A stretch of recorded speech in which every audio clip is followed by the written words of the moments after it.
Friend, जय श्री राम। आज की वीडियो में करेंगे ट्रिग्नोमेट्री के क्वेश्चंस और कुछ। पहला क्वेश्चन दे रखा है इसमें, यदि sine a minus B is equal to 1/2 cos a plus B is equal to 1/2 तो b का मान रेडियन में होगा। ध्यान दीजिएगा इसको, अच्छा क्वेश्चन है। तो जो दिया है उसे लेते हैं। साइन a माइनस बी हमें दे रखा है 1/2। तो साइन में किसकी वैल्यू 1/2 होती है बताओ? आपने टेबल याद की होगी।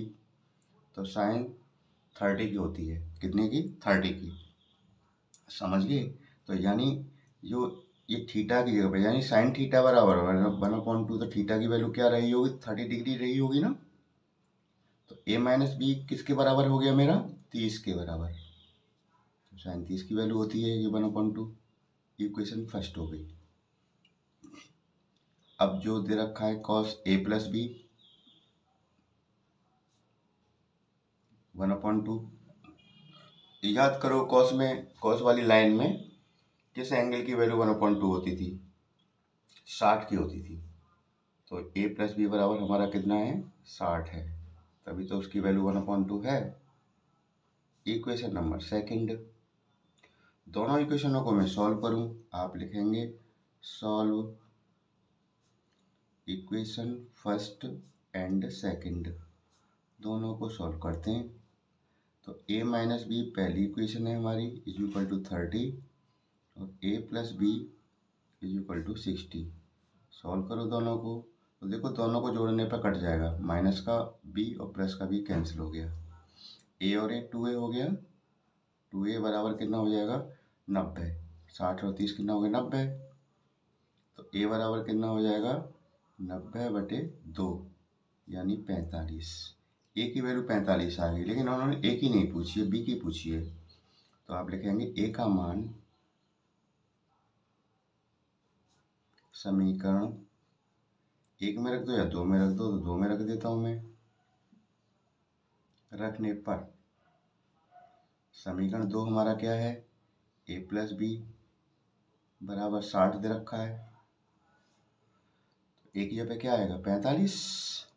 तो 45 निकाला है ना मैंने a की वैल्यू, और b इज इक्वल टू 60। तो यहाँ से b की वैल्यू निकल आएगी 60 माइनस 45। कितनी आ गई? 15। अगर डिग्री में पूछता यानी अंश में पूछता तो मेरा आंसर यही हो जाता, लेकिन उन्होंने कहाँ पूछा है? रेडियन में। रेडियन में कन्वर्ट कर दो इसको। अंश से रेडियन में बनाते हैं तो क्या करते हैं बताओ? मैंने बताया था पिछली वाली वीडियो में, π/180 का गुणा कर देते हैं। ठीक है, 5 से काट दो दोनों को। 5 दिया 15 और 5 से कट गया, 5 दिया 15, 5 के 30, है ना। पाई तो है ही है, 3 से भी कट रहा है, 3 एकम 3 और 3 एकम 3, 3 दूनी 6, यानी π/12। यानी ये हो गया, बी की वैल्यू आ गई आपकी रेडियन में, π/12 रेडियन। ये आया आपका आंसर, हो गया। क्लियर हो गया ना। अगला क्वेश्चन देखते हैं। अगला क्वेश्चन इन्होंने कहा है √3 tan theta is equal to 3 sin theta है, तो sin square theta minus cos square theta का मान ज्ञात करो। ठीक है, ले लेते हैं जो इन्होंने दिया है, देखते हैं फिर क्या होता है इसमें आगे। √3 tan theta is equal to 3 sin theta, सही है ना। tan थीटा को क्या लिख देंगे? sin theta upon cos theta. ये फॉर्मूला आप याद कर लेना, is equal to 3 sin theta. ये बात समझ में आ गई। अब ध्यान देना, अब देखो एक साइन, साइन से साइन चला जाएगा इधर साइड में, तो इधर क्या बचेगा आपका? क्रॉस मल्टीप्लाई करो ऐसे करके, तो 3 का हो जाएगा इसके साथ 3 cos थीटा, है ना। तो 3 cos theta is equal to √3। तो cos theta is equal to क्या आ जाएगा? √3/3। नीचे आ गया ना 3।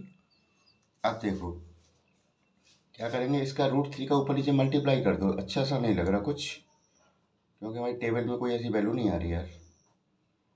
√3 का ऊपर नीचे मल्टीप्लाई कर दिया, कोई दिक्कत नहीं। √3 का √3 से करेंगे तो रूट हट जाएगा, क्या आएगा 3 आएगा, नीचे क्या हो जाएगा 3 √3, 3 बन जा 3, यानी कॉस थीटा की वैल्यू आ गई आपकी क्या 1/√3। सही है जी। अब हमें जो वैल्यू निकालनी है अब उसे देख लेते हैं। उसमें क्या करना है हमें तोड़ जोड़। देखो ये दे रखा है हमें sign square theta minus cos square theta, इसकी वैल्यू पता करना है ना। तो देखिएगा ध्यान देना, अब यहाँ कॉस की जगह पे तो मैं ये वैल्यू रख दूंगा, लेकिन साइन की जगह वैल्यू क्या रखूंगा। तो इसके लिए हमें एक काम करना होगा। देखो ध्यान देना, मैंने आपको बताई थी आइडेंटिटी होती है ना, sine square theta plus cos square theta is equal to 1। तो साइन स्क्वायर थीटा को यहीं रख लें हम, इसको इधर ले जाएंगे माइनस का हो जाएगा ना। तो इस साइन स्क्वायर थीटा की जगह मैं इसे लिख लूंगा यहाँ पे, यानी इसकी जगह पे आ जाएगा 1 माइनस कॉस स्क्वायर थीटा, और ये तो कॉस स्क्वायर थीटा है ही है। तो 1 minus cos square theta 2 cos square theta हो गया। ठीक है, अब रख दो वैल्यू आराम से, 2 कॉस थीटा, कॉस स्क्वायर है ना, और कॉस थीटा की वैल्यू है तो तुम इसका स्क्वायर कर देना, 1/√3 का स्क्वायर। समझ गए, 1 माइनस 2, इसका स्क्वायर करेंगे तो 1 का तो 1 ही रहेगा, इसका रूट हट जाएगा 3 आ जाएगा, यानी ये आपका हो जाता है 1 माइनस 2 बन जाए 2 तो ऊपर ही रहेगा, नीचे 3, 3 एकम 3, 3 में से 2 गया 1, 1/3 इसकी वैल्यू आ गई। इसी की वैल्यू तो निकाली है मैंने ये वाली। दैट्स इट, ये आपका आंसर हो गया। समझ में आ गया ना। अब देखिए आगे,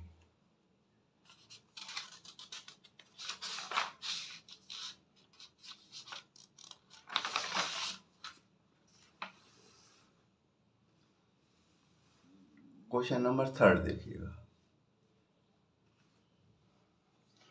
क्वेश्चन नंबर 3 है मेरा, वो कह रहे हैं यदि cos 27 degree is equal to X तो tan 63 का मान बताओ। देखना ध्यान से इसको, हमें दे रखा है इन्होंने cos 27 degree is equal to x दे रखा है। सही है जी। अच्छा, इसे मैं क्या लिख सकता हूँ, ध्यान देना, इसे मैं लिख सकता हूँ cos 90 माइनस 63। भाई 90 में से 63 गया 27 ही तो बचेगा, ऐसे लिख लिया मैंने, इज इक्वल टू एक्स। अच्छा 90 माइनस थीटा पे चेंज हो जाता है, मैं पिछली वाली दो आपको वीडियो में सब बताता चला आ रहा हूँ। तो कॉस का क्या हो जाएगा, साइन हो जाएगा, तो ये हो जाएगा sine 63 is equal to X. बात समझ में आ गई, क्योंकि मुझे वैल्यू निकालनी है tan 63 की। 63 की वैल्यू निकालने का मतलब मुझे क्या चाहिएगा, एक तो चाहिए साइन 63 और नीचे चाहिए cos 63। ये दोनों वैल्यू आ जाए, ऊपर नीचे रख दूंगा तो मुझे क्या किया जाएगी, tan 63 की वैल्यू हो जाएगी 63 की, है ना। तो ये तो मेरे पास आ गई, इसकी वैल्यू तो x हो गई, लेकिन cos 63 की भी तो चाहिए मेरे को, ये चाहिएगा तभी तो काम बनेगा। तो इसके लिए हम कुछ करेंगे, कुछ देखो, हमें पता है sine square theta plus cos square theta is equal to 1। सही है ना। यहाँ से कॉस स्क्वायर थीटा मेरा निकल के आएगा जी 1 तो है ये, इसे इधर ले जाओ 1 minus sine square theta. Clear. तो cos square theta is equal to 1 minus sine square theta. Sine theta की वैल्यू कितनी है, देखो साइन की वैल्यू मैंने कितनी निकाली है 63, यहाँ थीटा हमारा 63 ले लें हम, ध्यान देना इसको। देखो cos 63 ले लूँ मैं, तुम एक काम करो इसे रखो, इसे स्क्वायर हटाएंगे तो अंडर रूट में दे देना इसको, पहले ऐसे समझो, ठीक है ना, कंफ्यूज मत हो। सही है जी। अब थीटा में ले रहा हूँ 63, तो cos 63 ही तो निकालना था मेरे को, cos 63 root 1 minus sine square 63, ठीक है ना। और साइन 63 की वैल्यू दे रखी x, तो x का स्क्वायर हो गया। बात समझ में आ गई। ये आ गई किसकी वैल्यू, cos 63 की वैल्यू आ गई हमारी। अब मुझे दोनों ही तो चाहिए थी, साइन 63 अपॉन cos 63, साइन 63 की ये रही, cos 63 की ये रही, डाल दो अपॉन में, tan 63 की वैल्यू आ जाएगी। तो देखो sin 63 की वैल्यू क्या है, x है, x ले लिया upon cos 63 √1 minus x square. सही है ना, ये आंसर दे रखा है बुक में। अब देखिए 4 वाला क्वेश्चन। 4 क्वेश्चन है sin x plus sin y, एक ब्रैकेट, दूसरा bracket sin x minus sin y upon cos x plus cos y, और cos x minus cos y का मान क्या होगा। एक ध्यान दीजिएगा, ये sin x plus sin y एक बार तो प्लस हो रही है, एक बार माइनस हो रही है, यानी इसे मैं लिख सकता हूँ sin square x minus sin square y, क्योंकि हम जानते हैं a प्लस बी और a माइनस बी इस फॉर्म में हो तो इन्हें क्या लिख सकते हैं, ए स्क्वायर माइनस बी स्क्वायर। तो मैंने देखा एक बार प्लस एक बार माइनस हो रहा है, तो इस फॉर्म में लिख दिया मैंने इन दोनों को। अपॉन नीचे को ध्यान दो, मैंने इसमें देखा cos x plus cos y, cos x minus cos x y minus cos y। तो देखो एक चीज देखो, इसमें भी ऐसे ही हो रहा है, तो इसे मैं क्या लिख सकता हूँ, cos square x minus cos square y। इसको भी इसी फॉर्म में ले आया मैं। बात समझ में आ गई ये बात, चलो ठीक है। अब देखो ऊपर वाले को तो ऐसे रखो,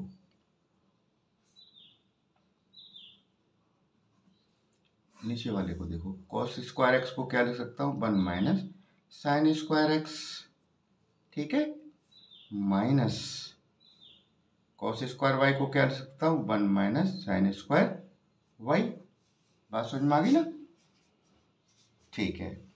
अब ध्यान देना अच्छे से, अब ये माइनस है ना, इसकी वजह से ये प्लस हो जाएगा ना, इसको ध्यान रखना, ये गड़बड़ मत कर देना, ये साइन चेंज हो जाता है ना इससे। अब माइनस का 1 प्लस का 1 कैंसिल हो गया, ऊपर क्या बचा, साइन स्क्वायर एक्स, वो तो है ही है, उसे तो कुछ कहा ही नहीं मैंने। इसको देखो, यहाँ पे देखो साइन स्क्वायर वाई और साइन स्क्वायर एक्स बचता है, ठीक है ना, साइन स्क्वायर एक्स, और यहाँ पे देखो ध्यान देना इसको अच्छे से, और यहाँ पे हमारा क्या है, माइनस का है ये, और ये काय का है मेरा, प्लस का है, सही है ना, ये आपका हो गया साइन स्क्वायर वाई। अब इन दोनों में क्या अंतर है, देखो ये प्लस का है तो ये माइनस का है, ये माइनस का है तो प्लस का है, तो नीचे वाले में से कॉमन ले लो माइनस का, ऊपर वाले को ऐसे रहने देना।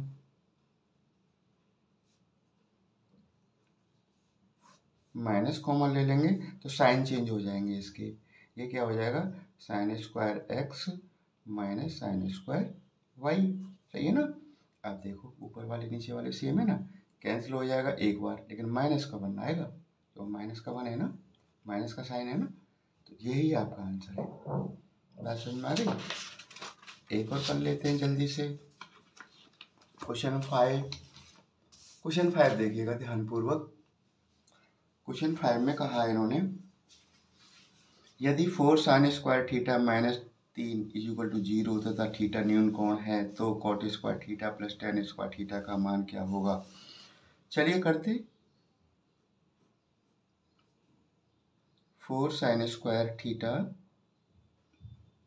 माइनस 3 इज इक्वल टू 0, ये भी दे रखा है। तो 4 साइन स्क्वायर थीटा, इसे इधर ले जाओ, प्लस का हो जाएगा ना, प्लस का हो गया, इधर देखो sine square theta is equal to 3/4, ये अपॉन में पहुंच जाएगा, तो साइन थीटा यहाँ से आपने देखा क्या, साइन थीटा बराबर इसके ऊपर रूट चढ़ा दो 3/4, तो देखो 3 का तो रूट आएगा नहीं, लेकिन 4 का आ जाएगा रूट, कितना 2, यानी साइन थीटा बराबर हमारा कितना आ गया जी, √3/2। बात समझ में आ गई। अब बताओ साइन में टेबल में आपने किसकी वैल्यू देखी, √3, तो साइन 60 की तो होती है ना, यानी ये है हमारा साइन 60 इज इक्वल टू √3/2, ये तो होती है। तो थीटा मेरा कितना आ गया, यहाँ से थीटा मेरा आ गया 60 डिग्री, यानी जो कोण है वो क्या है, 60 है। अब मेरे को देखना है किसकी वैल्यू निकालनी है, तो मान ज्ञात करना है मुझे, cot square theta plus tan square theta. तो देखो कॉट थीटा की वैल्यू डाल दो जो हमने निकाली है, cot square 60 plus tan square 60। तो कॉट 60 की वैल्यू क्या होती है, टेबल याद रखना बहुत जरूरी है। कॉट 60 यानी टेन 60, टेन 60 को दिमाग में लाओ, टेन 60 होता है √3 और कॉट में उल्टा हो जाएगा तो कितना हो जाएगा 1/√3। टेन 60 की वैल्यू होती है √3, इसका स्क्वायर है तो तुम भी इसका स्क्वायर कर दो। इसका स्क्वायर करेंगे तो कितना हो जाएगा 1, रूट हट जाएगा इसका भी रूट हट गया, इसकी ये 1 मानो, एलसीएम 3 बन जा 3 यानी 1, 1 का 3 बार 3 3 9 यानी 10/3। यही आपका आंसर दे रखा है ऑप्शन में। क्लियर हो गया ना? Thank you.